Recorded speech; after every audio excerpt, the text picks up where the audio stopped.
Good morning, Raptor Freaks. Lexiot's here, and it is Saturday, and we have a doubleheader. The opportunity for a double W day with two games. One with the 9:05 at 2 o'clock here in Mississauga, Paramount Fine Food Center, Greensboro Swarm. Two games in a row today and tomorrow at 2 o'clock out at Mississauga. And then tonight, the Raptors are in Washington to play the Wizards to finish their February month, and they need to win today or they'll have a 500 record for the month of February, and that's no good. We don't want a 500 record. We want a 6-4 record for February. So we need to take care of the Wizards. And the game at 2 is a tough game. It's a very, very tough game because the Greensboro Swarm are the number one team in the Eastern Conference in the G League, and they are 1.5 games ahead of us for at the top. So by math, if we beat the Swarm today and tomorrow, we'll be above them in the Eastern Conference. Now, that doesn't mean we'll be the number one team because it also has to do with what happens to Osceola Magic and Cleveland Charge around the same games, around the same time. We could be number one in the G League in the Eastern Conference by tomorrow afternoon if all goes right. But it's a tall order. Greensboro Swarm have won 6 straight, and I'm going to go over their team in a second and do the refs. And yeah, 2 o'clock. We got doubleheader action today. So, and they're off different times. So that's beautiful for us, Raptor Freaks, to be there. 2 o'clock p.m. Raptors 9:05, Greensboro Swarm, 7 o'clock, Raptors, Washington Wizards. So yeah, let me get you set up for both games. I'll do the 9:05 first just because of the order of the day. So it makes sense to my brain that I would do the preview for Raptors 9:05 first and then the Raptors after. So first of all, let's talk about this. We got let's see. The team for the Greensboro Swarm has changed a bit. We did play them twice in November during the tip-off tournament, and we swept them 2 games in a row in Greensboro.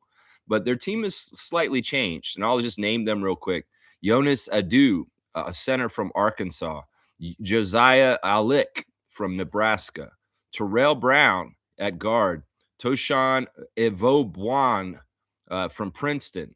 Jair Grayer, Marcus Garrett, Evan Gilliard, the second, is on the Greensboro Swarm at this point. And so we'll be seeing our player from last year, the great Evan Gilliard of Calgary Surge. Yeah, he can be a problem. So it should be interesting to see him match up against his some of his former teammates. Him and Tyler Perry played together, and AJ Lawson and Quincy Guerrier. So we'll just have to see Evan Gilliard today on the other side of things from us. PJ Hall is on this team. He was also a player that was around the Raptors 9:05 for a little bit. Keontae Johnson is one of their two ways, I guess, because he plays, or is he an assignment player? Either way, he's an NBA player, Keontae Johnson, and he's on this team. Liam McNeely, one of their draft picks from last year on the Hornets, has been playing a lot there. He's that goofy white guy with the headband that plays for the Hornets. DJ Rodman, the son of Dennis Rodman Jr., is on this team that we'll be facing today at 2 o'clock. He was on it in the fall, too. Antonio Reeves, a very good player out of Kentucky who plays at guard. Jalen Sims, former Raptors 905 also. And Tijani Saloon, the Frenchman, the young French player. That's their team. And, well, some of those guys won't be there, maybe, possibly McNeely and Saloon. We'll have to see. But at full strength, they're pretty good. As I said, they won 6 straight, and they beat some good teams in that 6 straight winning streak. So they're on a winning streak we need to end today. And I'm sure Andrew Jones has that in mind with getting his 905 team prepared. Now, there is a little bit of a news that's a shocker that came out yesterday, according to 905, that I don't know how quickly things are moving, but it could very well be that Julian Reese is not available for today's game. It was reported by Blake Murphy yesterday that the Washington Wizards are very interested in putting a two-way on Juju Reese, and it could be that he is not playing for Andrew Jones today because just like what happens this time in the season, the best players in the 905 start getting snatched up for 10-day contracts and two-ways and all kinds of stuff. But there is a report out yesterday that Blake Murphy put up that the Wizards are interested in acquiring Julian Reese from the 905 on a two-way contract with the Wizards and the Capital City Go-Go. Now, to me, this is problematic in some ways because I like Julian Reese, and I've been advocating for a couple weeks now for us to do what they're doing. But alas, I guess the Wizards want to do this. Now, I would also say, why Wizards? Why wouldn't you go get the two-way on Olivier Sarr and put the Sarr brothers together, Alex and Olivier? Because Olivier Sarr's been pretty good too. I would say go get the two-way on Olivier. Why are you wanting to get Julian Reese?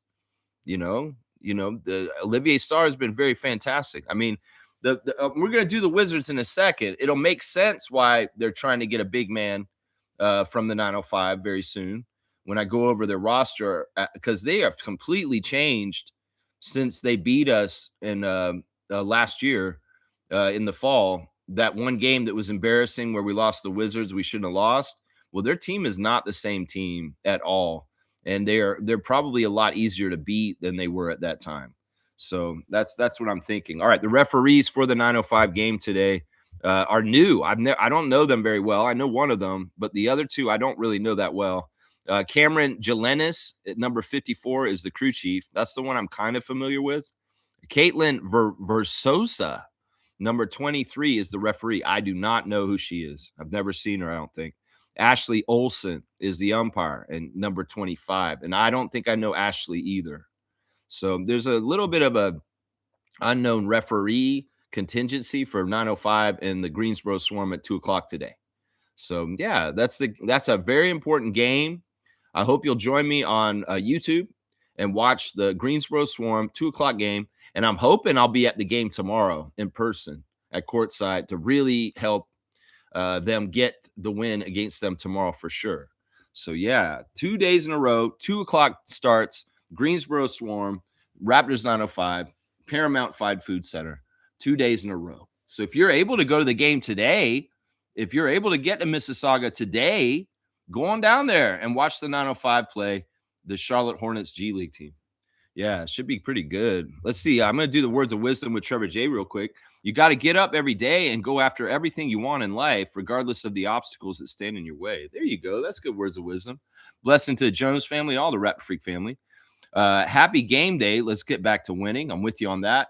And also, he's brought up, is it true that Chris Boucher wants to return to the Toronto Raptors? I don't know if that's true. There is a rumor out there saying that Chris is saying he would like to come back, but it's probably likely. Yeah. But I would say, is this likely that's going to happen?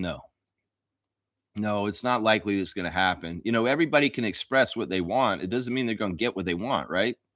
And, sometimes when people put this kind of stuff out, whether it's Chris himself, whether it's his agent, whether it's just fans, maybe it's fans of other teams just trying to be disruptive and maybe trying to make something out of nothing, it doesn't mean that it's going to happen. We all want so many different things in our lives. It doesn't mean we're going to get them.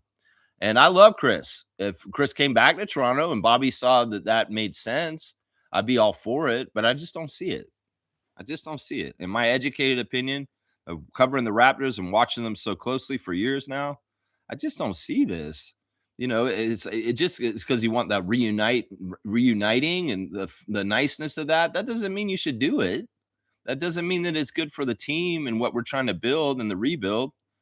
Just to appease a former Raptor, a guy that we like. That's not good business, and that's not what we should do. Once again, I'll say this. If Chris is finding the limits of his NBA career, he should go to the CBL and play for Montreal Lions. I think that he could have a very rewarding experience in that environment, even though, because, look, man, you had a 10-year career, bro. And most guys, the average in the NBA is like 4 years. And you beat that. You've already proven so much. It's not like you're going to be Kyle Lowry and you can get 17 years in the league or something like that. So go off with grace, man. Don't try and beg for a job in the NBA and go and take a job where you can be the top. In Montreal, you have a vested interest in that. And you be home. You could be there with your mother and your family and all of your friends and everybody's uncle. And you could go and do this And you could actually increase your earnings because you are part owner of the team and you play on it. You bring the profile of it up. You get more ticket sales. You get more people interested, and you're still in a pretty prime athletic mode with your body and your age. You know, Chris, you dominated the G League years ago. You could dominate the CBL. Go in there and make a splash because you're a known player. You're a Toronto Raptors champion. You're a player that's known across this country, and you would be a draw. And you would help the Canadian Elite Basketball League so much if you actually did this summer, man. So I'm telling you, man, call up Big Q and say, hey, I'm coming home, and get on that team with Quincy Guerrier and run with him this summer in the Canadian Elite Basketball League. That's my best advice for Chris, man. Is seriously, don't sit at home and wait for an NBA team to call. If they haven't called by now, they probably won't this year. And honestly, this is how things happen in the NBA. You fall off for a little while with your minutes on different teams, and then different teams, you get bought out, and then boom, you're just sitting at home and it's over. And there's nothing wrong with that. You have rings, bro. You have a long career. You have records on the Toronto Raptors franchise for bench categories. You have a lot of accomplishment, and there's no slouch. Even if you feel like you have a lot of years left in you athletically, you do. I believe you do. But maybe you need to go do it somewhere else. And maybe you don't need to do it overseas. You can actually do it at home. And that's a luxury right there. Yeah, I'd say go to the Alliance, my guy. Go home and play for Montreal. Yeah, I'd love to see that, man. All right, let me do the preview for the Raptors game. Just a little aside there, real quick, on the Chris Boucher question from Trevor J. All right, the injuries for the Raptors currently right now are Chucky Hepburn is out because he's no longer using crutches, though, is what they're saying. He's spotted no longer using crutches, which is a good sign for him. In some ways, man, I know Chucky's one of our two ways. But, man, if we're losing Julian Reese, in some ways I don't like this situation. I don't like two ways getting hurt and us holding on to them because then we're not utilizing the two ways. The two ways supposed to be a versatile position that's going to bounce back and forth between the two teams. And when that two-way is not available because of this, in some ways I'm like, man, can we switch things? Maybe there should be a different system where you could have an injured two-way or something, or a person put on reserve to hold on to, because this would have helped with Koloko, Shamshe, with Hepburn this year. And you can still be freed up to use 3 two-ways to move guys around. I don't know. Maybe that's too much. The NBA doesn't want to do it. Colin Murray-Boyles is on the injury list this morning. Day-to-day, doubtful for the game against the Wizards today with his left thumb strain. In fact, this is our Raptors Redditor of the day question. Let's just see this real quick. Puzzle-headed print 623. You're the Raptors Redditor of the day. How do you want the team to manage Colin Murray-Boyles? Colin Murray-Boyles is going to be a huge part of the team in the near future. How do you wish he is already? How do you wish the team manage him and his reoccurring thumb issues? Shut down until fully heal, minutes restriction. I think that if we could see kind of how they're going to do it by what they do today. I think this is the kind of thing that's similar to what happened with Scott last year. And Scott didn't miss major games because of his thumbs. His thumbs were all messed up last year on the down low, and people don't even realize it. It's why his threes were not going down. Now, Scotty was able to play even with the thumb thing on his hand and, aggravating it and dealing with the pain and managing it for the most part. Now, Colin, in some ways, it really is up to Dr. Alex. It's I would say, if they rest him today, that may be because they don't feel like they need him for the game today because of the Wizards and the situation that's going on. But we'll just have to see. I know Colin himself as a player is angsty to be out there. He wants to play. He doesn't want to miss games, and he feels like even if his thumb is messed up, he'll want to play. So the psychology of the person himself is, let me play. I don't care how hurt I am. So the expertise of Dr. Alex will figure into this and looking at it. It is the kind of injury that players play through a lot in the NBA. It's common to do this. It's not an injury that you baby and let them go home sometimes, because he can play. He can play. It's just that, he has to deal with pain, and the fans have to deal with seeing him grimace in pain a bit. But in some ways, he don't care.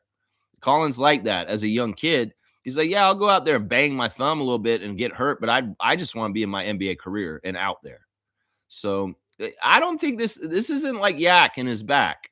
This is an injury that's not going to totally be right until he gets a long period of time.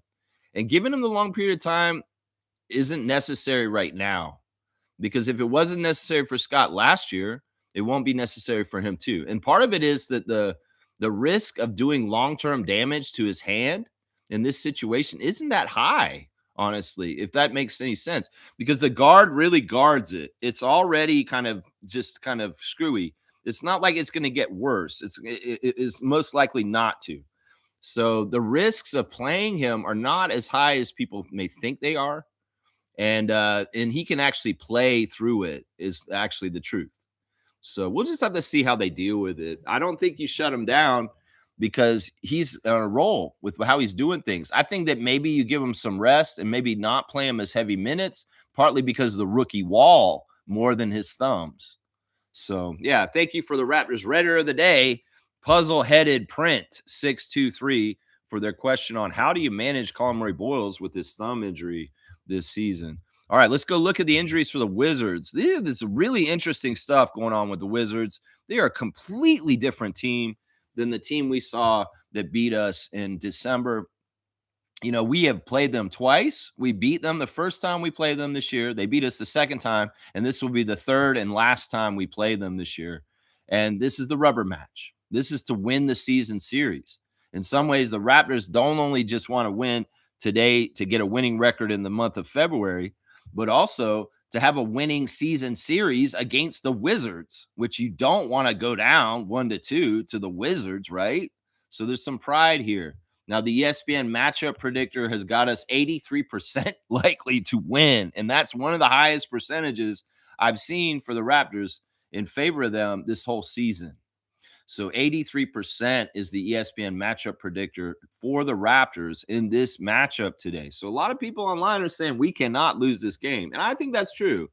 I think that's true. We cannot lose this game. Not that we can't, but we should not lose this game is what I'm saying. So, yeah, going over the injuries real quick, they're very interesting. Cam Whitmore got traded to the Wizards at some point this season, but he's shut down for the rest of the year. He has a venous condition. I don't even know what that is, a venous condition, but he's out for the rest of the season.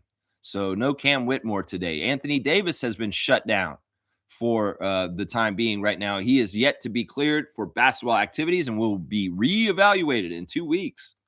I don't think he's going to play the rest of the season. I think that they've already said that. I don't think he has any interest in playing for the Wizards, and he hasn't even shown up. And Wizards fans are thinking, oh, we're so happy we got Anthony Davis. I don't think this dude's trying to play for y'all. And he's going to sit out for the rest of the season with a season-ending injury, which is probably not even really an injury that would keep him out, but he's just going to use it. And he's going to look to get moved in the summer immediately, because I don't know if he ever wants to actually put on the Wizards jersey and show up in Washington, guys. Alex Sarr is out right now, guys. He is considered week to week because of a hamstring injury. So Olivier's younger brother is not playing today. So we don't have to deal with the number 2 pick in the draft a couple years ago, Alex Sarr. Tristan Vucevic, his backup, is questionable today also. He has a left hip impingement. And so that's the size right there. And maybe that's part of the reason why they're trying to get a 2-way on Julian Reese. It would be crazy if they got that done today and all of a sudden the Raptors are playing against Juju Reese in a Washington Wizards jersey tonight. That is possible, guys. That is possible. I don't know how far along they are with trying to get Julian on the 2-way. All I heard is speculation that they're interested in doing it from Blake Murphy. Doesn't mean it's official yet. Doesn't mean that it's happened yet. And who knows, maybe in the 11th hour, Bobby Webster can do something instead that's more attractive for Julian and keep him up here. You know what I'm saying? But Vucevic is likely to be out today. He is questionable. Keyshawn George, the great Canadian, is also on the injury list this morning. He has a knee injury and he's been missing games recently. He missed the game on Thursday that they played, and he's questionable for today too. That's a huge blow for their team because he's the guy who's really the best player on their team, and well, he's a big part of the reason why they beat us in December. So Keyshawn George is questionable for today. It's not likely he'll play. The other Canadian guy on the team is also questionable. Will Riley is questionable due to a right ankle contusion. So they're walking wounded. They got a lot of guys out. D'Angelo Russell is listed on the Wizards injury report. He is not with the team. He has been ruled out for today's game against the Raptors. And I think I read that D'Angelo is not expected to come and report to the team. See, you got all these new guys, their names like Trae Young, Anthony Davis, and D'Angelo Russell. But these guys don't want to come and play this year. They're not showing up. Trae Young is out for the game today due to a knee quadricep injury also. I think that I heard that Trae Young might be shut down for the rest of the season also. So that's major star power that's supposed to be on that team. Trae Young, Anthony Davis, D'Angelo Russell, they're all not playing for them. And then take into account this. The game that we lost the Wizards, they still had CJ McCollum and Chris Middleton. Those guys are gone now. Even Jordan Poole is gone from this team. Jordan Poole is not on this team anymore. So basically, who's running the show for the Wizards at this point? Well, it's the young guns. It's Bub Carrington, Bilal Coulibaly, and Trey Johnson. So it really has gotten to the point where the youngsters, the very young guys, are the dudes for the Wizards at this point.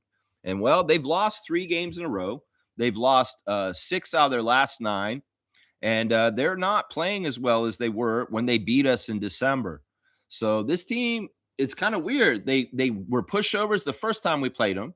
The second time we played them, I was like, man, they're growing. They're getting better. They're on the right path, and they beat us. And now they've dismantled their team again, even though they were going in the right direction when we saw them last. And now they're at another weird place with a bunch of broken parts in Anthony Davis and Trae Young and their injuries. So who should the Wizards be playing today to start? Bub Carrington is the starting point guard with Trey Johnson in the backcourt. Bilal Coulibaly up front. Justin Champagnie, the former Raptors, should get some major minutes tonight. And Anthony Gill possibly starting at center if Tristan Vucevic is not available. Other players on this team, Sharif Cooper, the former Cleveland Charge, G League All-Star, Jaden Hardy, Anthony Gill, Justin Champagnie, as I said, Jameer Watkins, formerly of FSU. Also, Leaky Black is on this team also. But, yeah, this is a team that is young, inexperienced, careless. They're going to be playing maybe just a couple levels just above the G League level. So we should kick their ass with our talent, our know-how, our size should beat them today. There's a lot of factors the Raptors have advantages in that should all add up to winning. It's going to be very surprising if the Wizards beat us today. Something would have to really go wrong because they have no size with no Sar and no Davis and possibly no Vucevic. So we should kick their butt. I think that the way we play to make them cough up the ball is going to be very good today. We're going to see a lot of Jacoby Walter, Jamal Shed, Scotty Barnes getting in there and disturbing their offense and getting the ball and running in fast breaks, going the other way and getting easy baskets. You know, the one thing that they killed us with in the game we played them was their shooting. They made a lot of threes to beat us in December. I don't expect that tonight. I don't. With the personnel that they have healthy and the guys that have left, they don't have the outside shooting in some ways that they had to beat us in December. So this is going to be a totally different kind of game than the last game against the Wizards where they beat us. Just trust me on this. Yeah, they've been pretty bad. Let's go look at the refs and who's going to be reffing this game. First of all, we've got the replay center. Jonathan Sterling, Kevin Cutler, and Tony Brothers are there sitting in New Jersey to watch over the league today. There are 5 games in the league today, and our referees for tonight's game are John Goebel, the crew chief out of Miami, Florida, his 19th season. He's the older Goebel brother. His favorite movie is The Godfather. He likes to listen to hip hop, salsa, and reggaeton music. He likes to eat skirt steak, black beans and rice and fried plantains. His favorite app is Amazon. He'd most like to visit Australia, and his hidden talent is Cuban coffee barista. Yeah. Jason Goebel, or John Goebel, sorry, it's John Goebel. We've had him for 3 games this year so far, and we lost all 3 games. So he's been one of the worst refs for us this season. Goebel's brother is Jason, of course, who is in his 10th season as an NBA staff official. Jason Goebel, the former Miami-Dade police officer. But yeah, John Goebel, we are 0-3 for the season so far this year. He's kind of the worst percentage ref for us today. We win 48% of our games, and he's kind of dropped because of three straight losses this year. But the Wizards are worse, 39% winning. So 48-39, the split for the Raptors with John Goebel, our crew chief tonight. The second ref tonight is Trey Maddox. Trey Maddox is awesome, man. He's out of Great Lakes, Illinois, his 15th season, number 23. An Illinois guy is number 23. Not surprised by that. His favorite TV show is Power. His favorite movie is Training Day. He likes to listen to Michael Jackson. His favorite book is Quiet Strength. His favorite meal, steak and lobster. His favorite app, Fight List. He'd most like to go to Dubai. He'd like to attend the Open Championship, and his hidden talent is playing the piano. Yeah, Trey Maddox is the best ref today for the Raptors. We've only seen him once this year, only one time. Maddox considers his most memorable NBA assignment to be his first regular season game that he officiated, a double overtime matchup between the Clippers and the Jazz on November the 6th, 2010. Yeah, Trey Maddox, we've had him once this year, and we did lose that game. So far our record with the first 2 refs is 0-4 this season. We do win very well with Trey Maddox in the history of Trey Maddox, though. 56% winning, and the Wizards win 45%. So 56-45 for the Raptors with the second ref, Trey Maddox. He's a nice ref. He's a good ref. He's a good dude. And, I mean, in this situation, even though we've lost all the games with these 2 refs so far this year, I don't expect that trend to continue tonight. The last ref is the former player, Leon Wood, in his 30th season. He's been reffing as long as the Raptors have existed. Number 40 out of Columbia, South Carolina. His favorite TV show is Law and Order. He likes the movie Black Panther. His favorite musician is his favorite music is hip hop. He likes steak. So these are steak guys. We got 2 steak guys that like to eat steak. So the common theme with the refs today is steak. Favorite app is Hulu. He'd most like to visit Africa and Australia. Leon Wood has reffed us the most out of these guys, I guess 3 times, just like Goebel. And we are 2-1 with him this season. So that's pretty good. 2-1. We have 2 wins with him this season. As 6'3" guard, Wood also played in the CBA, earning all CBA second team honors in 1989-90. Leon Wood was a member of the USA Basketball's gold medal winning team at this 1984 Summer Olympics in Los Angeles and the 1983 Pan Am Games in Venezuela. So he's a player, guys. He played in the NBA, he played in the CBA, and he did represent Team USA in the Olympics. That is Leon Wood, the third ref today. And the splits with him, well, we are 2-1 this season so far with him. This will be the 4th game he's ref this year. 2-1, that's pretty good. We win 56% of our games, just like Trey Maddox. And the Wizards actually have a pretty good percentage with them, 49%. So 56-49 for the Raptors once again. So all 3 referees favor the Raptors today. And they're a pretty veteran crew, with Leon Wood being the 3rd ref. That's the most veteran guy of the 3. And Goebel and Maddox have been around for like 15 years each. So, yeah, it's a good crew. I trust them.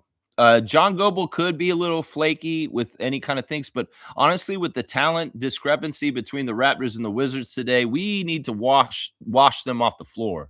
We need to just mess them up and don't look back and just take care of business. So, yeah, there's your ref report. It's pretty good. It's pretty good. I don't see any really huge red flags with the particular referees that are assigned for the game today. So, yeah, not bad. Not bad. The other game, the 2:00 game against Greensboro, this is a huge game. This is a huge game. It's kind of like the Raptors need to take care of the lowly Wizards, but the 905 in some ways need to rise up with the players that are available and kick the Swarm's butt, the number one team in the Eastern Conference in the G League. So, yeah, we have an opportunity to take down a team that's on a 6-game winning streak.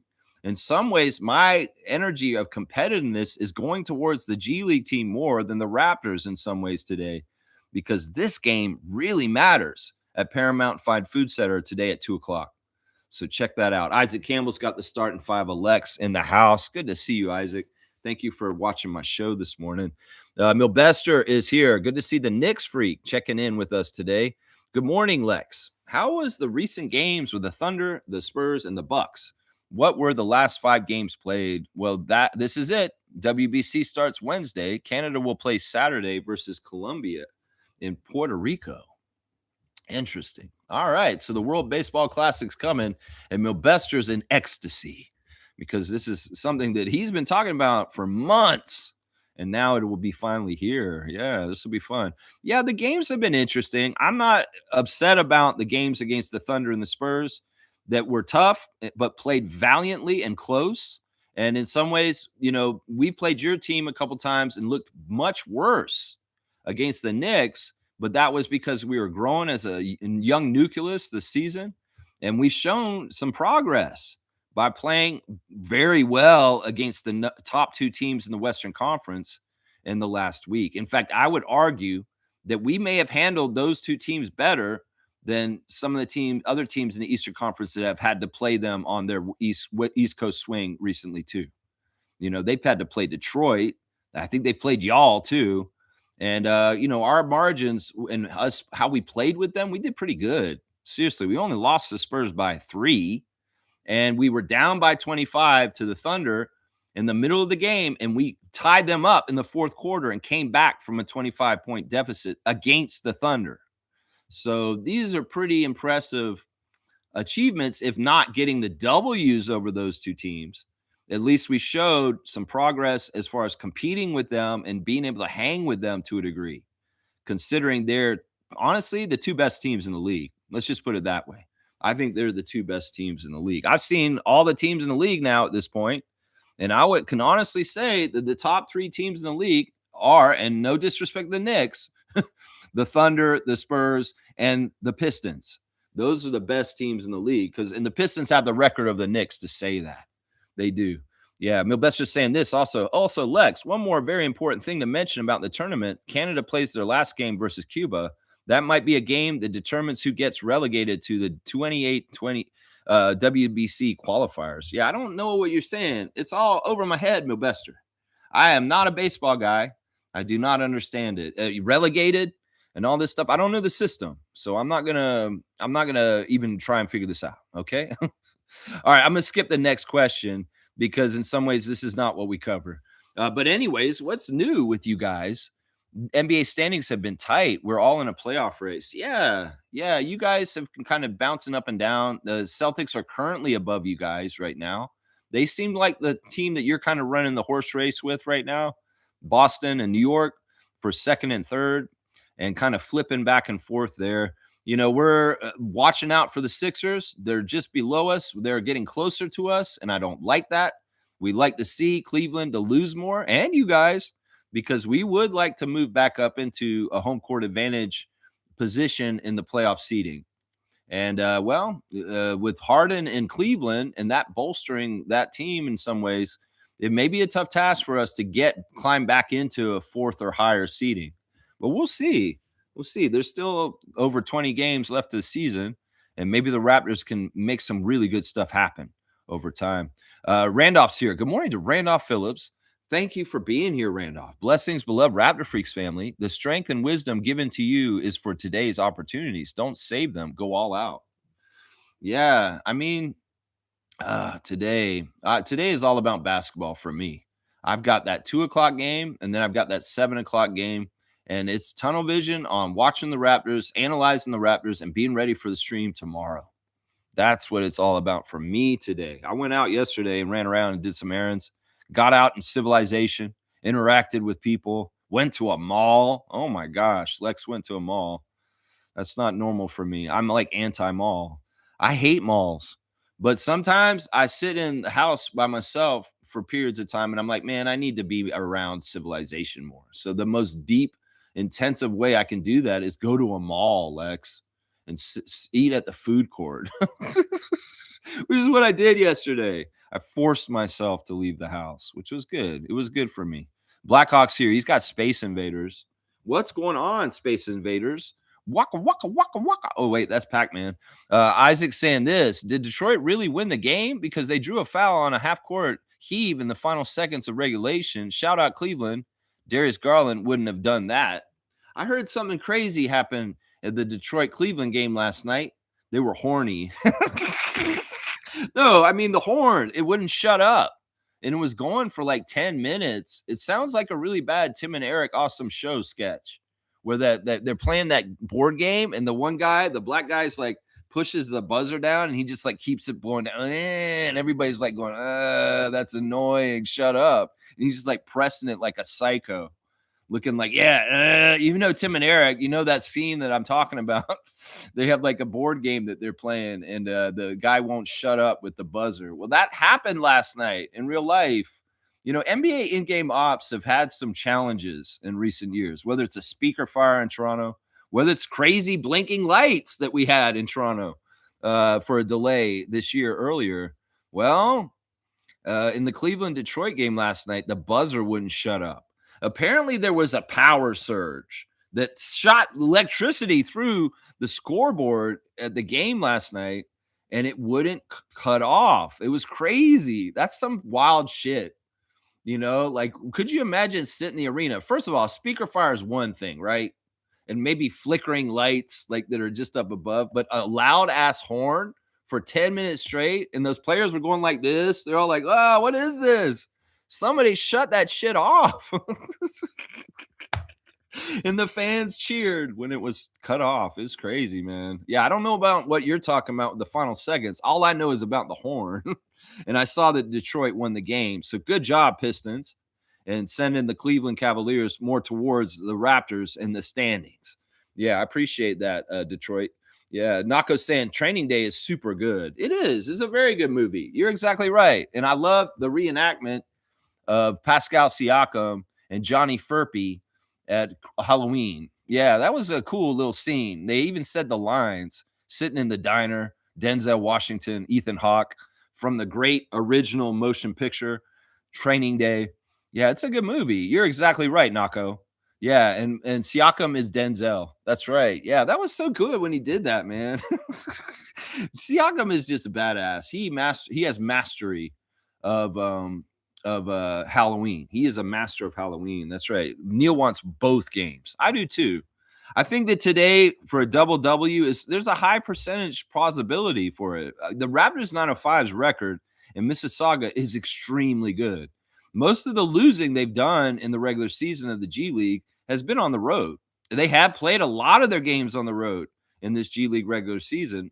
And well, you know, I have the standings right here. Let me look at them real quick. The Raptors 905 are 16-8 right now, and they are 10-1 at home. They're 6-7 on the road. So you do the math. We're at home today, and we're 10-1 there. And well, the Greensboro Swarm are 10-4 on the road. So they do have a pretty good road record. Their record is 17-6. We're 16-8. So if we could flip this, we get 2 wins, we'll be at 18-8. If they're at 2 losses, they're at 17-8. So we become the number 1 team in the Eastern Conference of the G League, depending on what happens with Osceola and Cleveland, though, also, because they're in the middle of the mix, too, in this situation. But Andrew Jones has a golden opportunity tonight, or today, I should say, this afternoon and tomorrow afternoon, to take down the number 1 team in the East, and I'm sure he's not taking it lightly. The big thing for us right now is the G League team is really kind of running with different guys leaving. And it's important for them to do well. In some ways, they're benefiting from the Raptors being healthy right now and having Elijah and AJ and Jonathan with the G League team, because them being down on assignment with Andrew Jones is helping, while things like maybe Julian Reese is getting picked up on a 2-way by the Wizards today. David Roddy's away with Team USA Select playing in qualifiers in basketball, FIBA. and Quincy Guerrier, Patrick McCaw, and Chucky Hepburn are out on injury, you know, the team roster for the 905 is taking some major hits for just absences. So it's a bit tougher to win right now for Andrew Jones. He doesn't have all the weapons he's used to having. And well, if Julian Reese isn't available today, that's just another person added to it because he's on his way to play against the Raptors tonight in Washington, which is crazy, man. So yeah, he's kind of trying to keep it together. And that's why players like Tyson Degenhart, AJ Hogarth, Tyler Perry, even, you know, Jarkel Joyner, Tyreek Key. These guys are really important for the 905 right now, and they need to step up and go above and beyond. Olivier Sarr. That's right. They do because, you know, we are depleting our roster, whether it's by injury or players getting snatched up for other assignments like Team USA and 2 ways with the Wizards. So, yeah, I want both games too, Neil. I really do. You should head down to the 905 today, man. Isaac's saying, I want steak now. Yeah, I think that I'm going to make a beef roast today. I got a roast in my fridge that I need to put in the oven today. So I think I'm going to cook myself a roast and eat it the whole thing by myself. This is the thing that bachelors do. Single men that live on their own, they'll buy a whole big piece of meat and just eat the whole damn thing themselves. And I think that's what I'll do today. Because I got a roast in there I need to make. And I think I'm going to be roasting it very soon after I get off the stream. Nako's saying this, the Lordy, Jokic had those bloodthirsty eyes last night after that fiasco with Lou Dort. This is something that I read about because I didn't see it, but I saw the picture this morning.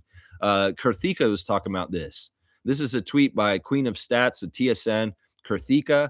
She's saying Jokic's eyes were terrifying. It's too late for me to be scared like this. I saw the picture too, and this is a goofy situation. Obviously, the stakes are high in the Western Conference race at the top of the playoffs. Denver Nuggets versus Oklahoma City Thunder. That's a big matchup.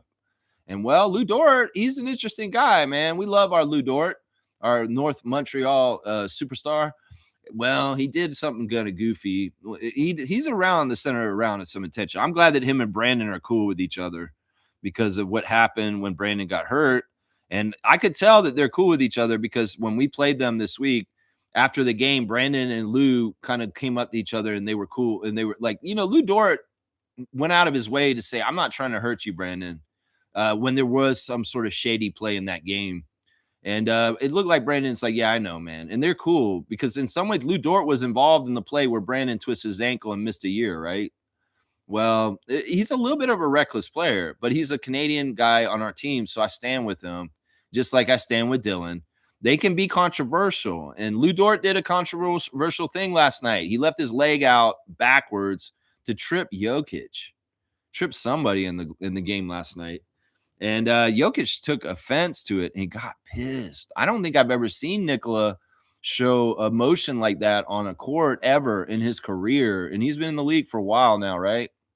He was like red with rage. And he was coming at Lou Dort.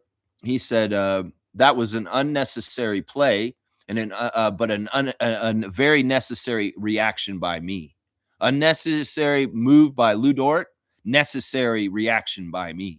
Is what he said after the game. The Thunder did end up winning that game. And, well, let's go do the Instagram stories. I've got Lou Dort right off the bat here, celebrating the victory in the overtime, 127-121, the Thunder over the Nuggets. And Lou Dort is rubbing it in their face. So, yeah, I don't know. He tripped them, and that's that. It's just what it is right there. So, yeah, let's see. Pascal's doing PS43 Foundation work. And he did an event in Indianapolis. And, yeah, so he's been really happy about that, talking to the people and having a big, huge crowd. A lot of people there sitting at tables and Siakam talking about how important education and what he's doing with the PS43 Foundation is. So I love that stuff. There's a cool picture of them with everybody together. Let's see. Monica Wright Rogers is getting a hairstyle done. She was with Janet Jackson's hairstylist, who did her hair for behind the scenes or something coming up. The Tempo Man, they're chomping at the bit to get going. And, well, March 10th is coming quick. This is the last day of February. That means 10 days are on the countdown to get the WNBA started on time. So get it done. Jonathan Mobo has got it looks like a 50 Cent song, Power Legacy. So, oh, they're making a show. Oh, that's what it is. 50 Cent is a producer, and they're gonna do a new show called Power Legacy. And I think that it's a sequel to a show from before, right? The show Power. So the show's gonna be called Power Legacy. And Jonathan's about it, I guess. Jonathan Mobo. Grady Dick is being cheesy. He is a spokesperson for Gillette, and they came out with the Raptors disposable razor. It's red and black, and it has the Raptors logo on it. It's an official Raptors Gillette razor. Oh my gosh. In the past, I would have to run out and buy something like this because I'm so trained to buy Raptors things that have Raptors logos on it, but I'm going to pass this time because Gillette is a big American corporation. And in some ways, I ain't got nothing to do with American corporations no more with what I buy in my life. So, Grady, I like your big cheesy smile. And I like the fact that you got the Raptors red razor. And it looks pretty cool with the logo on it. In some ways, I'm like jealous. In some ways, I'm like, man, I kind of want that razor. Kind of want that razor. But Lex, you use an electric razor. You don't use those kind of razors at this point. Andrew Jones has got a thing that they're doing with the 905. Nominate your coach for Junior NBA Coach of the Year.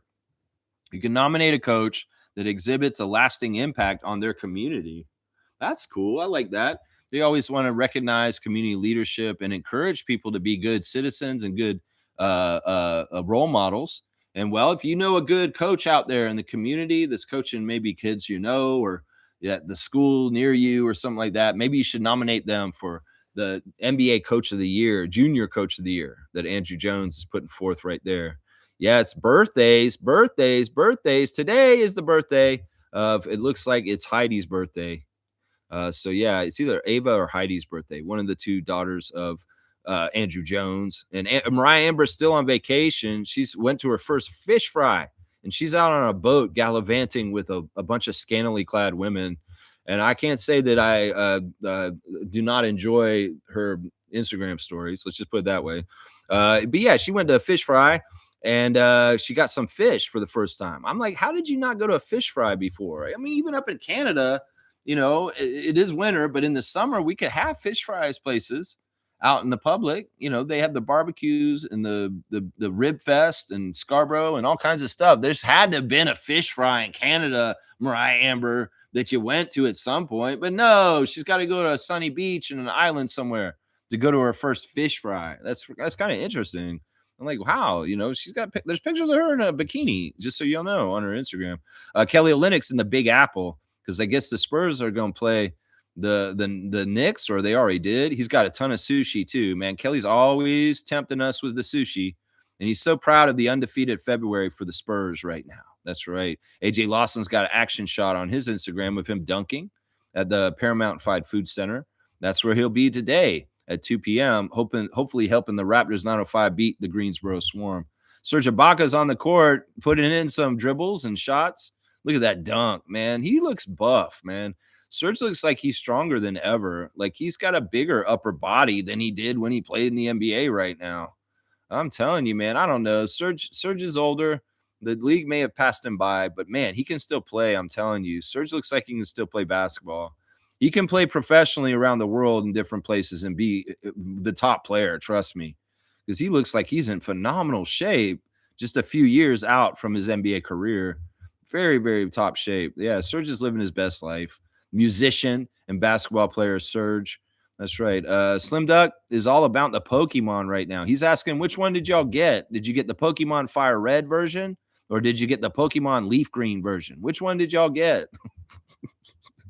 All right, let's keep going. Game day. That's right. 7:00 p.m. Eastern at Washington, D.C. Raptors. Let's go.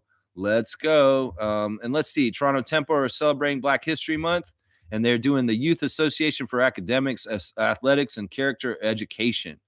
That is what the YAAACE is. Together we win. There you go. Jamal McGlure had a big event last night.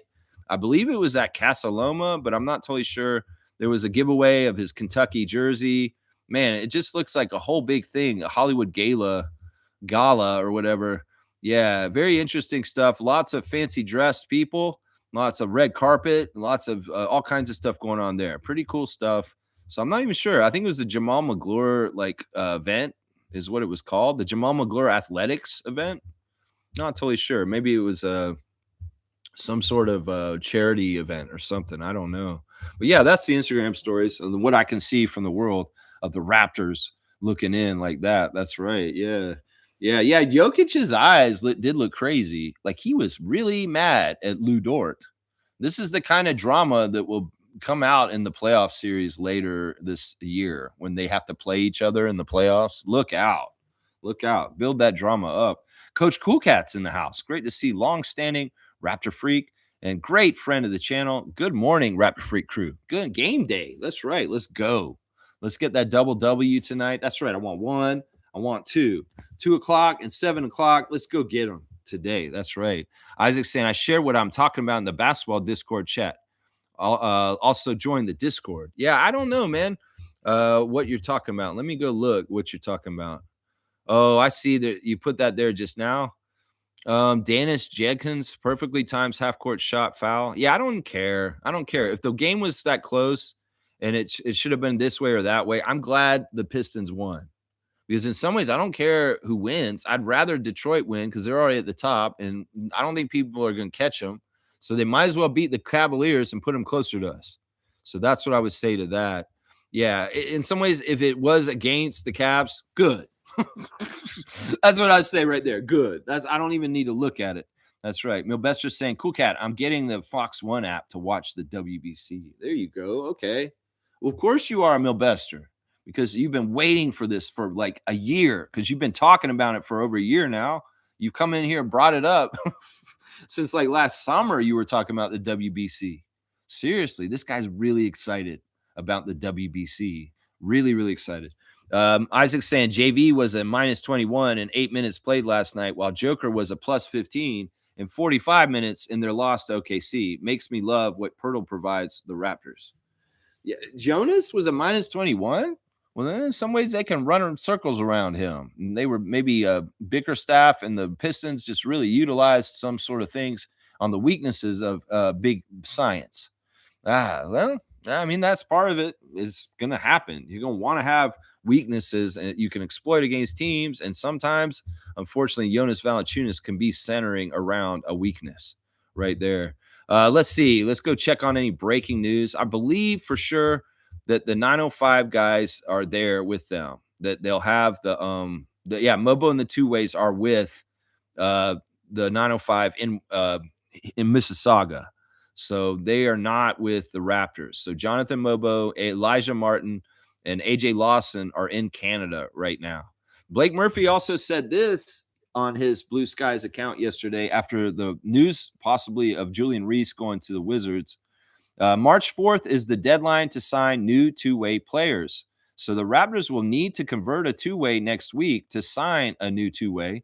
However, depending on how Raptors weigh unlikely incentives making East Finals, a likelihood possible they'd want to wait an extra week. Man, I don't want to tell Bobby how to do his job, but if I were you, this is what I would do. You do whatever you're going to do. I would cut Chucky. I'm sorry. In some ways, I hate that. I would snake the Wizards and put a two-way on Julian before they get him. And if you're really, I wouldn't even convert anybody to a full contract at this point. I'd leave the roster spot open for possible Shamshay return. Is Shamshay, if he was able to return, would he just go straight back to a two-way? Is that something? Because in some ways, we got to manage the two-way. And we may need to really pay attention to what happens with Chucky Hepburn in the next 5 days.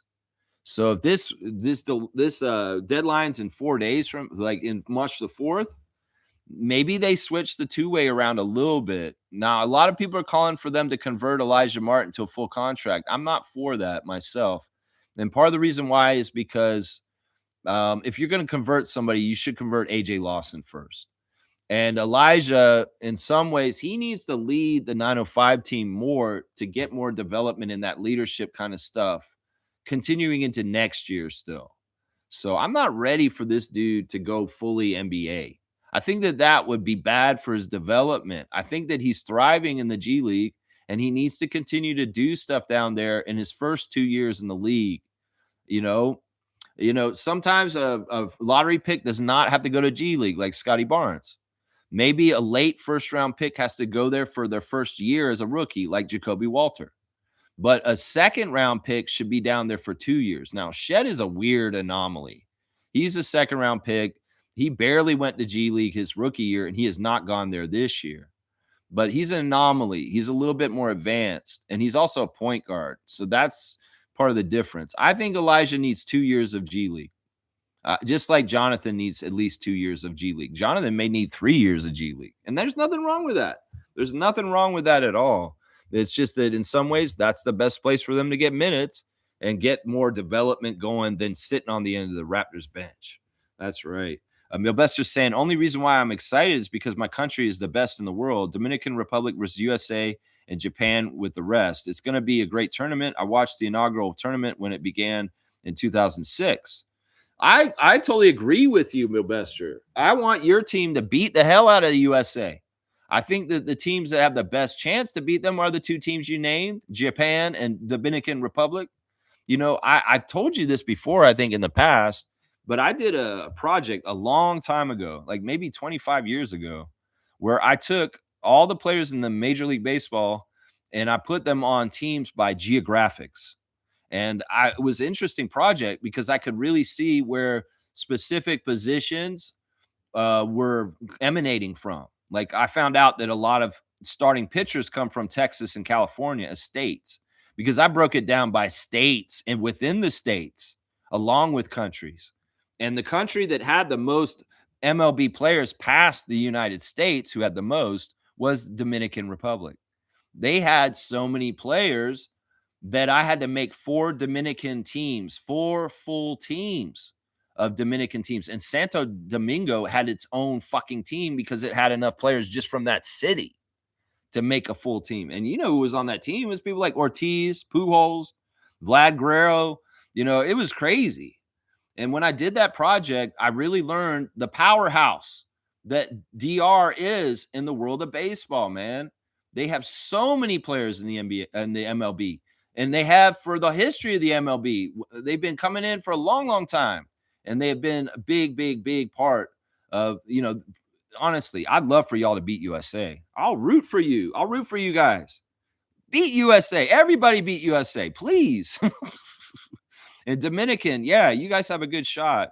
So I personally very much do know about the greatness of Dominican baseball players because of my geography league that I did a long time ago. And I found where all the best players were from. Canada didn't have enough players to fill the team at that time. So I had to put, actually, the team that I had with Canada was with Japan. All the Canadian players were with the Japanese players on one squad in the league that I made because Japan didn't have a full team either. But you put Japan and Canada together, they had enough of a team. And that's tough to do because you got to think about it. You need a catcher and you need all the 9 positions along with enough pitchers too to staff these teams. And I basically made these teams and I put them up on Yahoo Fantasy and I let them run for the whole entire season with all the stats collecting for those geography. And at the end of the year, I had stats to look at what regions did what the best, like which team had the most stolen bases, which team had the most strikeouts, which team had the most home runs. And I could kind of look at it all and like parse it out geographically because of the way I set it up. It's pretty cool. Yeah. It's a pretty cool, fun thing that I did a long time ago. And I did a geography league for all the major sports except for football because you can't do it with football. But I did it with basketball. I did it with hockey and I did it with baseball. I did it geography leagues where I took the players and they all got drafted their teams by where they were born and how close they could all be together. That was how I did it. And it was very interesting, the findings I found in baseball, basketball, and hockey about where players come from in the world and where the best players at different positions come from. And there's a lot of people from different places. Like, the geography league for NHL was very interesting. There was a lot of Canadian teams. In fact, there were like 3 Ontario teams by itself, much like DR for baseball. There's a hotbed of hockey players in Canada, obviously, right? That's right. That's right. Milbester's saying We won 2013 WBC. It was amazing memories. We had bad memories from past classics. Well, there you go. That's cool. Smooth saying Blue Jays have a lot of representation at the World Cup, Lex. Yeah, I don't watch the Blue Jays though, so I'm not gonna watch the World Baseball either.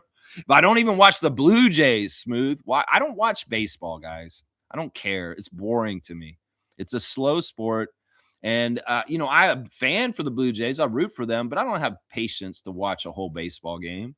I go to baseball games and I can't even stay in the arena for them. I'm like, yeah, let's go, Adriana. I don't want to be here around all these drunks. Let's get out of here. And we leave early. So, yeah, I'm not a baseball fan, guys, like in a major way, any kind of way. I'm not into it. I don't know the sport like I know basketball. I do know it to a degree, but I'm not. I was a kid Blue Jays fan way more than I am as an adult.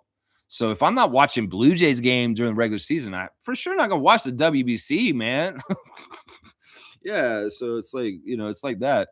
Milbester's saying yesterday was Dominican Republic Independence Day too, February 27th, 1844. Great day for us too. That's awesome.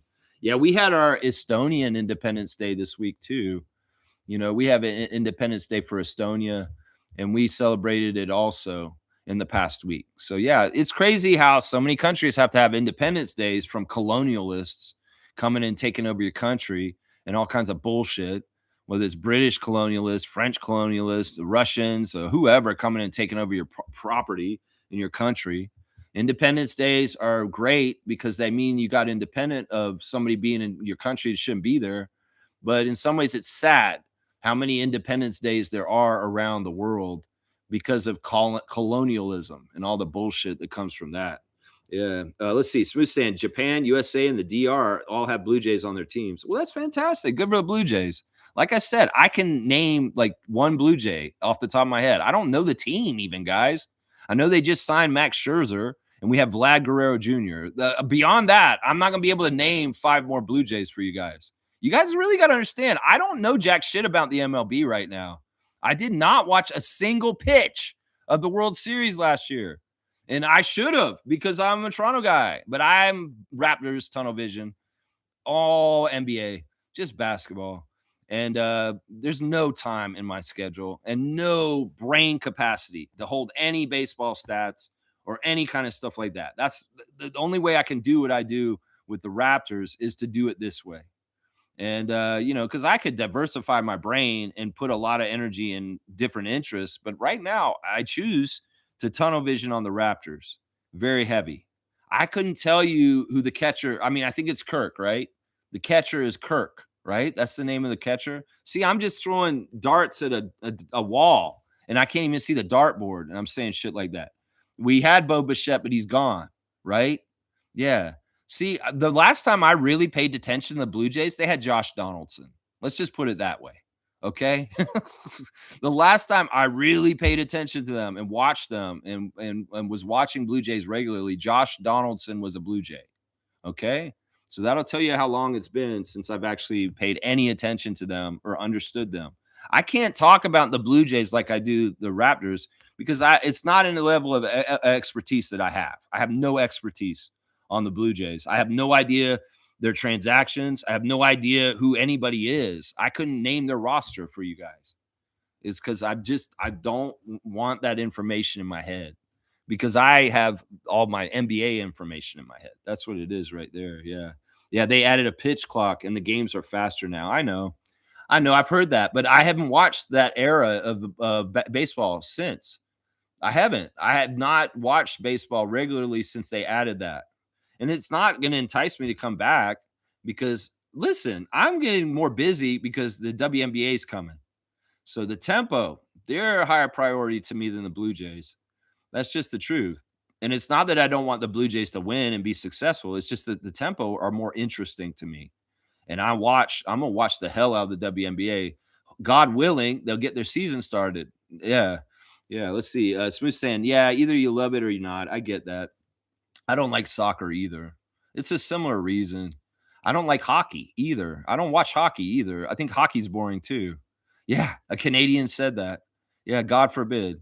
Nah, the best sport in the world is basketball, and I love basketball through and through. I'm a basketball number one guy all the way. In some ways, I like football second. out of all the sports next. In some ways, I do like American football second, but even then, I don't like that shit enough to watch it. So, and wrestling's not a real sport. I mean, wrestling is the second thing I have the most knowledge of is like professional wrestling, but that ends at 2003.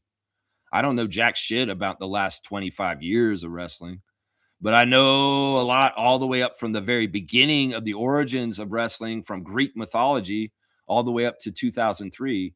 But once Vince acquired WCW and ECW, I stopped watching. I stopped watching after they ruined the invasion angle and totally dropped the ball with Vince's dumbass burying of the WCW guys. I stopped watching wrestling at that point. I never watched TNN. I never watched AEW. I've never watched any of that kind of shit since. So yeah, it's just how it is. It's just how it is. Mobester's saying, Lex, did you see the NBC announcement that they're doing a throwback broadcast next week with Mike Fratello, Bob Costas, and Hannah Storm and Isaiah Thomas from 90s NBA on NBC? That's awesome. That is nostalgic. Mike Fratello, the czar of the telestrator, yeah, he's a really good broadcaster. He was a good coach too back in the day when he used to coach teams like the Atlanta Hawks. But yeah, he was the czar. That's what they called him, the czar.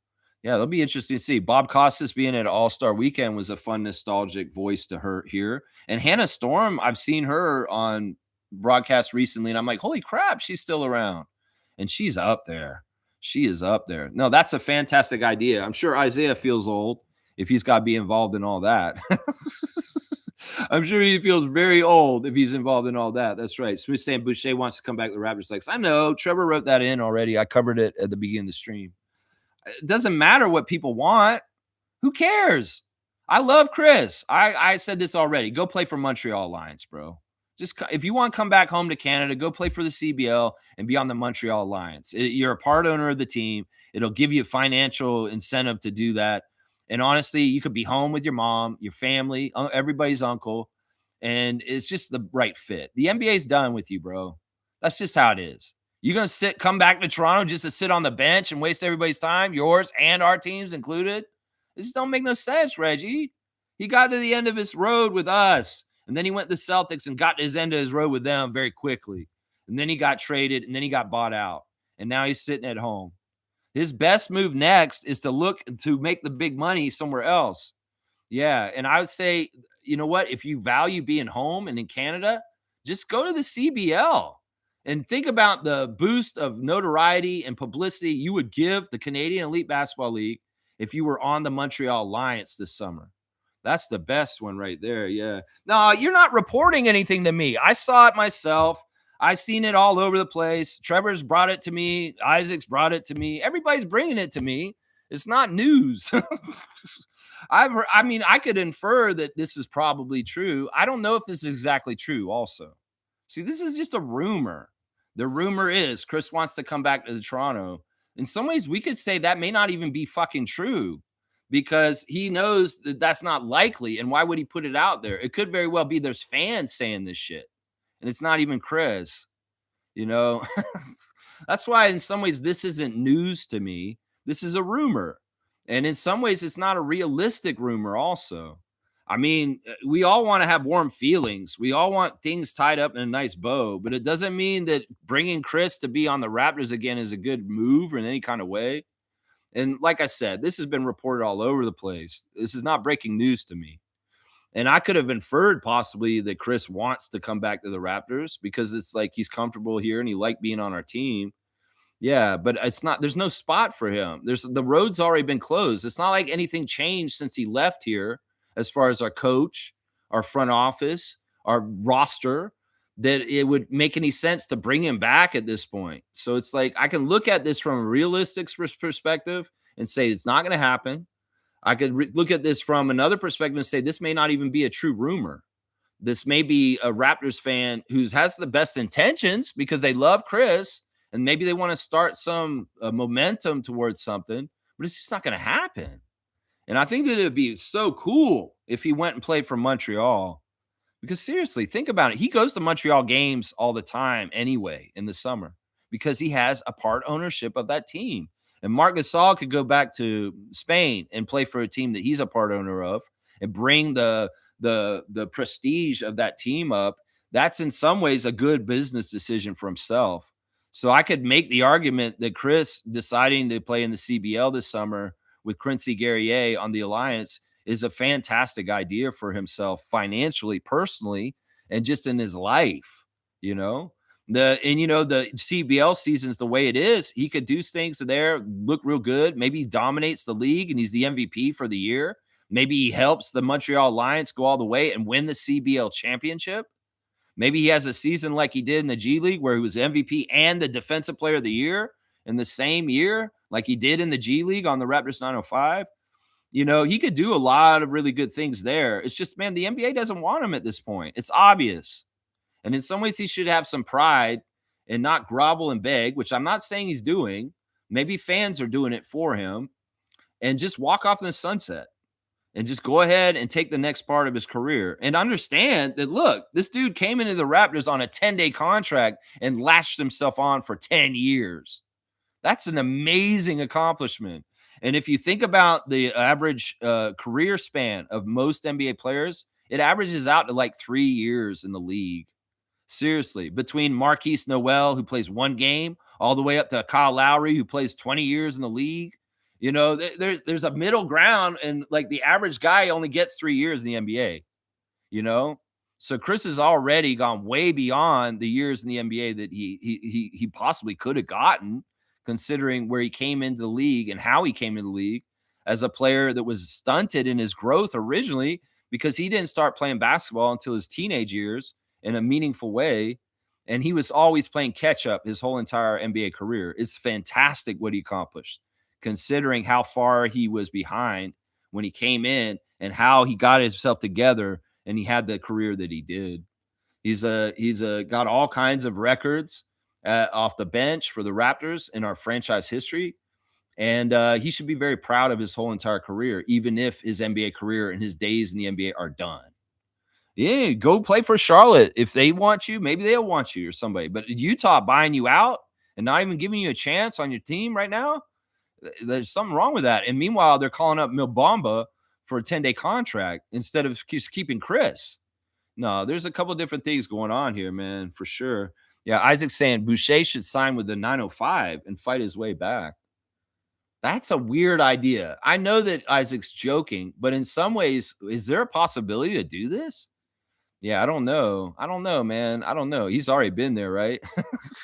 Isaac's saying, hey, I never talked about the Boucher rumor. You're making that up. Was one of you guys brought it up in there? I know Trevor's brought it to me like 5 times in different places. He put it on the other stream that I closed earlier, and it's all over our Discord. I know it's all over our Discord too. So, and I've seen it on Reddit too. I've seen it on Reddit. Somebody came in on Reddit and was posting it all over there too. So, yeah, often I'm seeing this stuff before you guys bring it to me, but that's not always true. You guys do break news to me all the time. But sometimes you guys are bringing it to me and you're like the 4th person to bring it to me.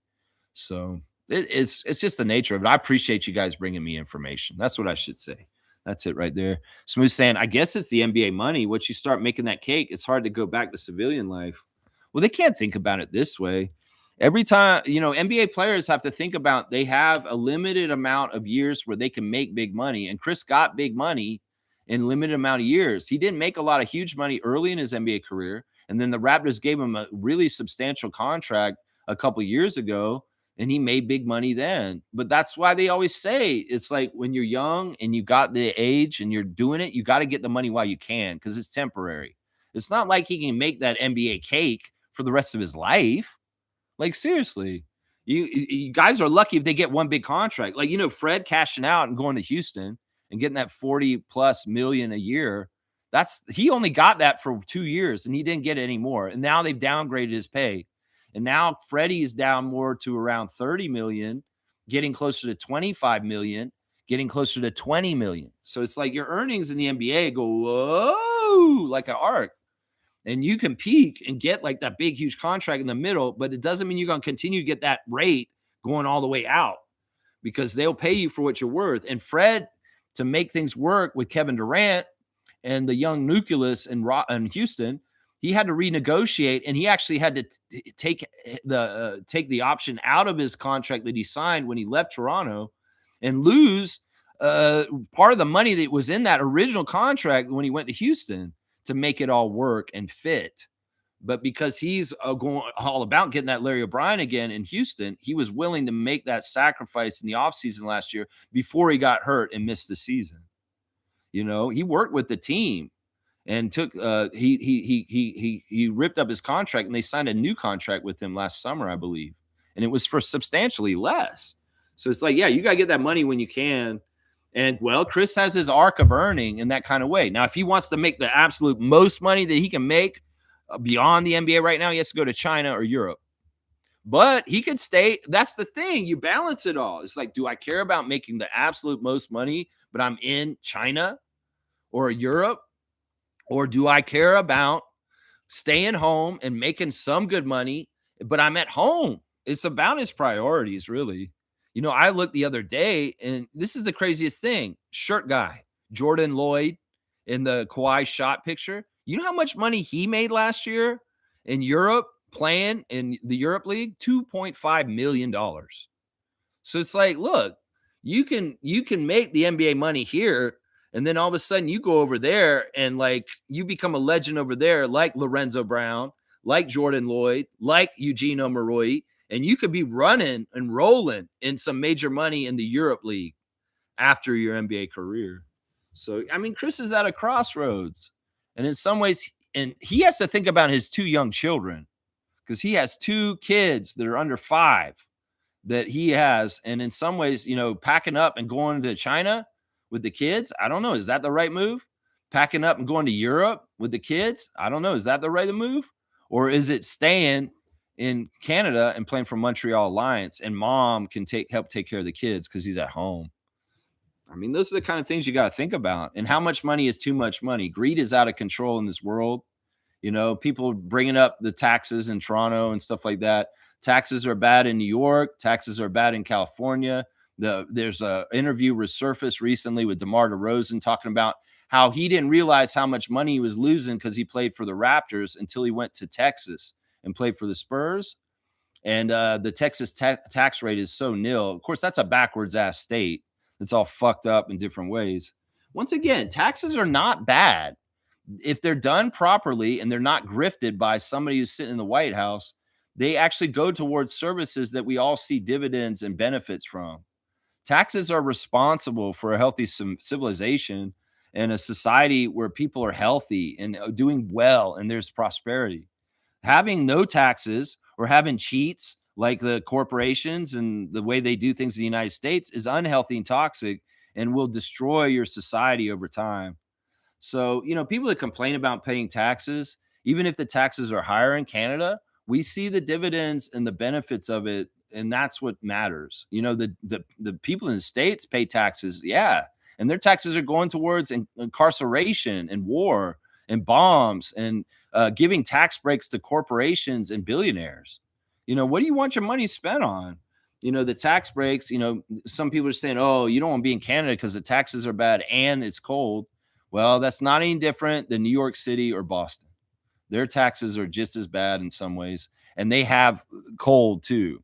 So it's like, yeah, there's a bit of a weird push right now with media and people posting stuff, making light of the taxes in Canada, and that being part of why people want to play here. And I can get that. That makes sense. But also, there's a lot of misinformation and there's a lot of deception and there's a lot of war propaganda and perception right now. And, you can go lines with the flavor of the country right now in the US and the way they are right now. You could understand why there's a lot more online subterfuge of bullshit. I mean, this has been an underlying thing all along. But in some ways, also, I've heard that there are actually some tax benefits for playing in Canada. And there's other things that you can do with loopholes and different things that it actually works out fine. But our detractors, our enemies, and people that don't like us will put out a lot of information about how the taxes are too high in Canada. And that story about DeMar may be true. But, the one thing I would say also is DeMar's probably paying the same amount of taxes on the Kings this year as he did in the first 9 years that he played on the Raptors. Because California is the same as Canada. And so is New York. And so is Massachusetts. And, it's just states like Texas and Florida that don't have any kind of taxes, but they're fucked up states. Trust me. I lived in Florida half my life. In some ways, is that worth it? Is it all worth it? Some people say the sunshine and the lawlessness and the pedophile Mar-a-Lago stuff. Yeah. Oh, I know. I love Florida. Florida's great. No, Florida's just a toxic cesspool behind the scenes. You don't even realize it. Trust me. Trust me. Trust me. It's toxic. All right. Let's see. We're at 119. All right. Let's see. Maybe I'll start wrapping up, guys, because I don't have a whole lot to do today. Let's see. Check on your fantasy teams. I did a bunch of waiver wire work before I came on this morning and picked up a few players just real quick on the waiver wire before I went online. I got Justin Champagny and Leaky Black from the Wizards today because I figured those guys are going to have to do something because there's nobody playing for them. So people are going to have to step back. Leaky Black just came up to the Wizards and he's kind of like a amazing scorer. So I picked those guys up along with Robert Williams the third. But yeah, check on your fantasy teams for today and get them set up. We already have a bunch of the playoffs set up. 6 teams have qualified for the playoffs in our league already. There's only 2 spots left for making the playoffs right now that are up for grabs. And Kaz and Nins are the 2 that are in line to get it. But there is the possibility for Fiercey or Gerald to come up and get those if they play a little harder and win a bit more. They can come back and win it. And Fiercey's right there with 8 wins. So keep going, the Rock Wilders, because you're in it still to try and get into the playoffs right now. So check your fantasy teams. That's what I'm saying right here. That's right. Yeah, Sue's here. Good morning to Sue. Y'all play it again, Sue. A great YouTube reaction channel. I've been watching you a lot, Sue. I saw your one on H2O that you put out just recently. Lots of cool songs and music that Sue's covering on her YouTube channel. You guys, she's growing exponentially over time, and I'm so proud of her. She's had a real boon, and she's really in a rhythm too with her channel. I watch you all the time, Sue. I know I've not been putting comments in, but I literally was watching you yesterday for a couple hours. And I really enjoy your channel. I really do. So if you guys like music and you like hearing reactions to music, Play It Again Sue's a fantastic YouTube channel, y'all. Let's get a win tonight. That's right. Let's get a win this afternoon and tonight. I'm all about that. You want to give a dunk to Sue? Yeah, let's do that. Sue's one of the original 5 people that follow my channel, guys. I had no followers when I first did this show.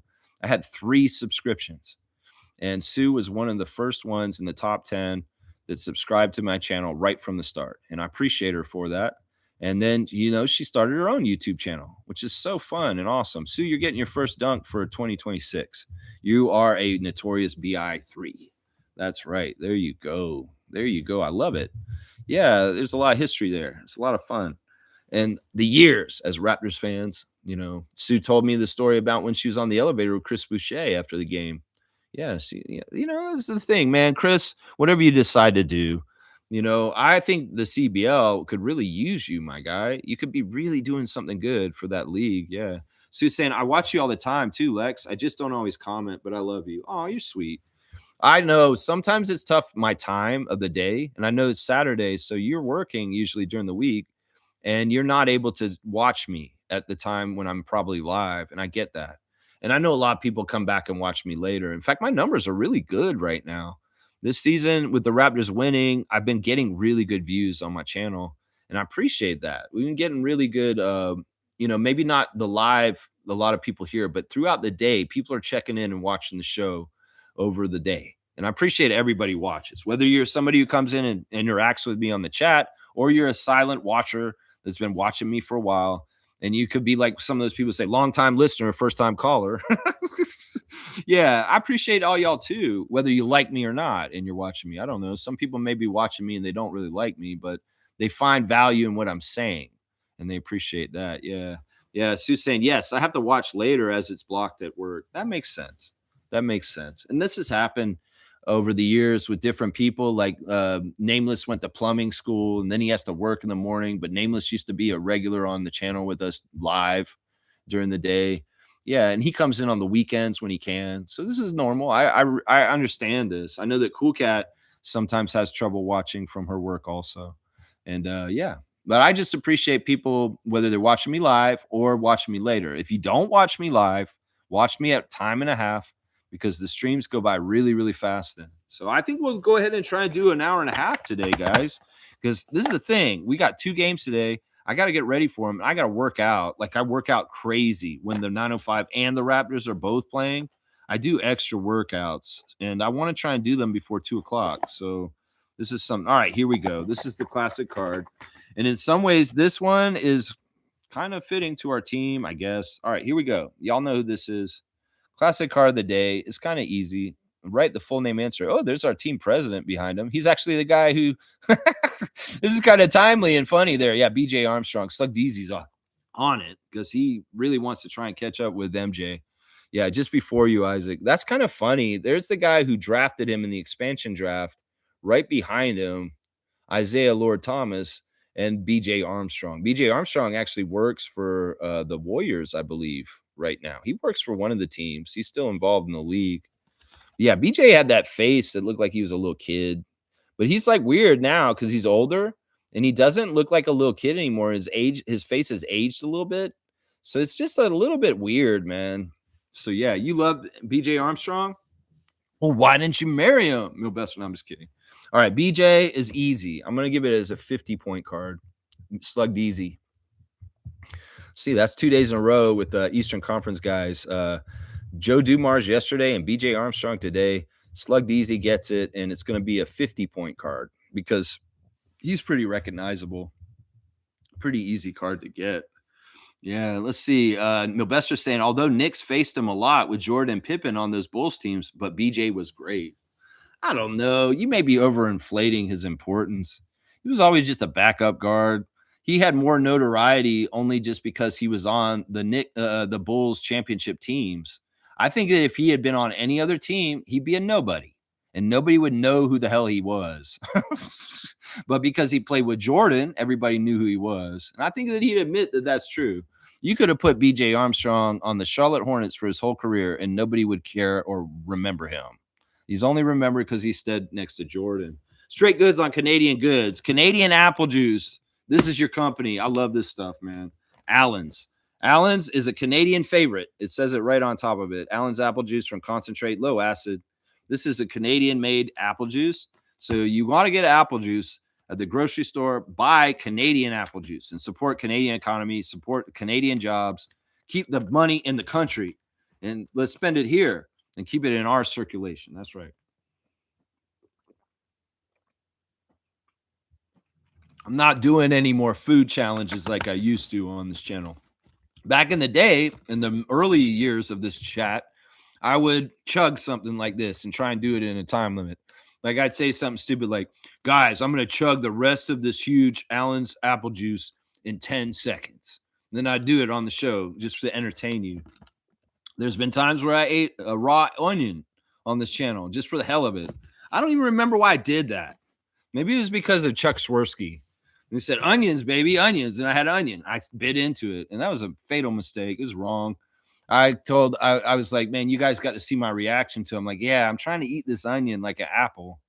It didn't work out very well. You know, I've eaten hot peppers. I've done all kinds of crazy shit on this channel and food challenges. But I'm Danny Glover in this now. I'm getting too old for this shit. So I'm sorry. I'm not going to chug the diuretic of Allen's apple juice because it may have me run in to go to the bathroom in an hour from now. All right, let me do the rundown real quick. Yeah, Isaac saying if BJ was great, then Bill Wennington was a god. Yeah, Horace Grant, man. Bill Cartwright, John Paxson, Craig Hodges. Yeah, there's a lot of guys on that team I would put ahead of them of BJ Armstrong. BJ was just a backup, man. And he just, I don't know. Either way, Milbester likes him. That's fine. You can like him, Milbester. You can like him. He dissed us. He was the original guy that dissed the Toronto Raptors in the very beginning because he said he didn't want to play for us. He was our first pick in our expansion draft. And Isaiah knew he didn't want to play for us. He didn't care. He used them as a trade piece with Golden State to get big forwards for our team in the first year, and it paid off. It was a really smart move. Isaiah was a really good president and GM. And anybody who said that he wasn't, you're an idiot. He was absolutely badass. He drafted Tracy McGrady. He drafted Marcus Camby. He drafted Damon Stoudemire. And people that besmirch Isaiah Thomas and his part and what he did for the Raptors. You are casuals and you're idiots. Some of y'all are haters. Some of y'all are racists that go after Isaiah Thomas and his role in the early days of the Raptors. Yeah, he was smart, man. That move with BJ was really smart, honestly, because, that was innovative. It's like, so what if you don't want to come to Toronto? I understand you have the most value in this expansion draft, and I'm going to acquire you and I'm going to flip you and use your value to get other players. That's very good. That was smart because there's, these expansion drafts and the way they were, there wasn't a lot of there was the Orlando and Minnesota, there was the Miami and the Charlotte ones before. There's no rules to them. And in some ways, Isaiah Thomas kind of made his own rules by taking BJ and flipping him like he did. Yeah. Yeah. All right. Let me do the rundown once again, guys. Today, the Raptors 905 are playing at 2:00 at the Paramount Fine Food Center against the Greensboro Swarm, who are the #1 team in the Eastern Conference in the G League right now.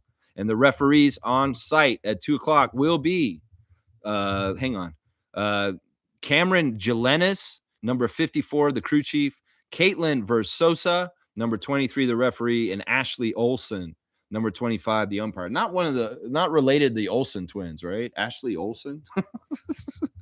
But yeah, we got to watch out on the other side for them. They're going to have Evan Gilliard the third, Evan Gilliard the second will be on the other side, along with Dennis Rodman Jr. playing for Greensboro in the game. Ooh, if I go to the game tomorrow, I could talk trash to Dennis Rodman Jr. I should. I should do that. All right. For the Raptors, the injuries are interesting. Colin Murray-Boyles is doubtful for today, so it's not likely Colin's going to play. They're going to let him rest that thumb again. And against the Wizards, that's probably good. So I'll speculate that it'll be a Notorious Barbecue Yak starting lineup with the regular 5 starters that we would normally have. Chucky Hepburn's out also. The Wizards have a laundry list, man. It's almost like we should name the guys they have available more than the guys they have out. So, yeah, real quick, this is it. Trae Young is out. Anthony Davis is out. Cam Whitmore is out. Alex Sarr is out. D'Angelo Russell is out. Will Riley is questionable. Keyshawn George is questionable. And Tristan Vucevic is questionable. So who do I think will play for the Wizards today? Bub Carrington, Trey Johnson, Bilal Coulibaly, Justin Champagnie, Anthony Gill, Sharif Cooper, Jaden Hardy, Jameer Watkins, and Leaky Black. Yeah, that's their roster. And like I said, they've lost 6 out of the last 9, and they are ripe for the picking. This is not the Wizards team that beat us in December, and this is the rubber match. They won 1, we won 1. This is the 3rd game. Last game we'll play them. We need to beat them today. There's no reason the Raptors should be saying we lost the season series to the Washington Wizards after tonight's game. Nah. The Greensboro Swarm have won 6 in a row, and they're #1 in the East. The Raptors 905 need to end that winning streak for the Greensboro Swarm today at 2:00 p.m. at Paramount Fine Food Center. It'll be on YouTube. Join us in the YouTube chat. I'm sure the superfan Monique Lawrence will be there along with myself. I will be there for sure. So, yeah, the referees for the Raptors game in Washington tonight in the replay center, Jonathan Sterling, Kevin Cutler, and Tony Brothers. And on site, John Goebel is the crew chief. He favors the Raptors. Trey Maddox is the referee. He favors the Raptors. And former NBA player and a USA gold medal winner for the USA basketball team in 1984, Leon Wood, is the umpire. So, yeah, and he favors the Raptors. So, good refs for the Raptors game today, and they should be fine. They just take care of business, play correctly. We should out-talent them. We should out-veteran them. We should out-size them. We should beat the hell out of them. We should beat the Wizards bad. If we don't beat the Wizards today, tomorrow's stream is going to be crazy. Let's just put it that way. We should beat them. Now, I hope we get the double W and we beat the Greensboro Swarm also. But like I said, the 905 are in flux. They may be losing Julian Reese. That's the big news right here, is that Julian Reese is rumored to be targeted by the Wizards on a 2-way, and he may be snatched up from our team as of this afternoon. And very well could be in Washington and the Wizards jersey against the Raptors. And could this be some sort of tactical ploy by the Wizards? It's like, we're playing the Raptors today. Let's get Julian in and let's get all the plays and the way they do things from there. Yeah, could be. Could be. It's not probably likely that that's what it is. Let me just make sure it hasn't happened yet. because in some ways Blake Murphy's been breaking news. Let's see if there is any here. Is there breaking news? Come on, come on. Yeah, no, there's nothing. Just an hour ago, Blake Murphy said this. It's basically what I just said. Keyshawn George, Will Riley, and Tristan Vucevic are questionable. Davis, Russell, Sarr, Whitmore, and Trae Young are all out. Yeah, yeah, we knew that already. All right, let's wrap it up, guys. Thanks for watching the Raptor Freak stream today. He's saying, hang on. He's saying, oh, Raptors Champs is here. Good morning, Raptors Freaks and Champs. Good morning to you, sir. Lex, you remember that Bulls player from the 90s that was remembered for going missing on a trip to the Pacific, Brian Williams, a.k.a. Bison Dealey? Of course I remember Bison Dealey. Of course I remember Brian Williams, formerly of the Orlando Magic and also the Chicago Bulls. That story's crazy. Yeah, I know a little bit about it. He went missing. His brother was involved. There was a boat. There was a captain. Some really weird shit happened. He had major mental health problems. Yeah, that's an interesting story. You watched that documentary? It's a very interesting story. He said, when you showed BJ Armstrong, you reminded me of Bison Dealey. He was a decent bench player for the Bulls during second dynasty run. Yep, I remember that. He went missing on a trip to the Pacific in 2002 with his girlfriend. He never came back. Yeah, the only person that came back was his brother from that ship. I don't even think the captain came back. It was like his girlfriend, him, and the captain were all gone, and his brother was the only one who came back. I don't know. That's a weird mystery. I'm not up to the whole details of that whole story in that documentary. I didn't watch it, but he was an interesting player. He had a lot of talent, and he just had the worst demons mentally that were attacking him in his mind. Like, he had real problems, mental problems. And it's sad. It's sad because he had a lot of potential. He had a lot of money. In some ways, he was very enlightened, and he knew stuff that most average people don't know just about existence and life. And that was part of the burden he carried, honestly, because he was very enlightened. He was doing all kinds of new age stuff and very much into holistic things and all kinds of stuff. And he wasn't really made for this world in some ways. I think that was part of it, is that he just had a spirit and a soul that wasn't made for this world and the rules that we live in, and sometimes he's an outlier. Let's just put it that way. Brian Williams, a.k.a. Bison Dealey. Thank you for the W's, Isaac, and I'll see you guys tomorrow. Let's go Raptors. Let's go Raptors 905. Raptors, don't play with your food. Beat the Wizards. It's a game that looks like it's easy on paper, and it should be. You can't let these young guns of Carrington and Koulibaly and Trey Johnson go off on you. You need to show that these dudes are youngsters that don't know how to do things exactly right to win, and just beat their ass. Brandon Ingram should have a field day. RJ Barrett, you could have a field day. Scotty Barnes, kick their butt, man, and like get a 20-point win today. Seriously, blow them out of the water. Don't even let it be close. So nobody's stressing later tonight, and we just get to watch you guys play. And if you guys kick enough ass, then maybe Grady Dick will get extended minutes with Trace Jackson Davis and the other guys at the end of the bench. Maybe we see a lot of battle Dick formation at the end of the game where those guys are actually getting to play and hit some shots. Who knows? Maybe I should boldly predict Grady Dick's going to have a good game tonight because this is the settings where he could really flourish. Let's just put it that way. Yeah, you should troll his son wearing a Jack Haley jersey. Nah, first of all, I don't even know if DJ Rodman would get the reference. It's that much detached, right? I don't know how much Dennis has been holy in his life. He may get the reference. He may be like, hey, you got Uncle Jack's jersey on. No, if I go there, I don't know what I'll say exactly. I'll have to brainstorm. I might be yelling things like, are you as bad as you want to be, DJ? Say something like that. Did you marry yourself? I don't know. Are you thinking about meeting Carmen Electra's daughter? Why isn't your hair dyed? I don't know. I could yell all kinds of crazy shit. I could totally do it, man. But yeah, Dennis is cool. I still follow Dennis Rodman on Instagram, even though he's a weirdo, man. And he does support Trump, which is really disappointing. But that's partly because he's one of those celebrities that was on his stupid show. And, Dennis is brain damaged. So it does kind of fit that he's brain damaged, that he would be, supporter of Donald Trump. Stupid. Anyway, I'm out. On that note, let's say You go Raptors 905, beat the Greensboro Swarm, and let's go Raptors. Let's get the double W today.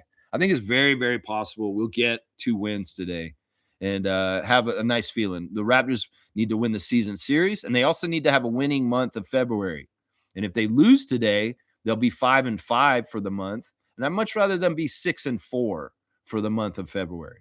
All right, y'all. I'll see y'all tomorrow. Let's go Raptors 905. Let's go Toronto Tempo. Let's go Team Canada basketball, who got a good win in the last couple of days too, in their qualifiers with Kyle Whittler and all them, and Aaron Best, and yeah, and let's go Toronto Raptors and beat the Wizards tonight. Let's go Raptors. Let's go Raptors. Chug the apple juice.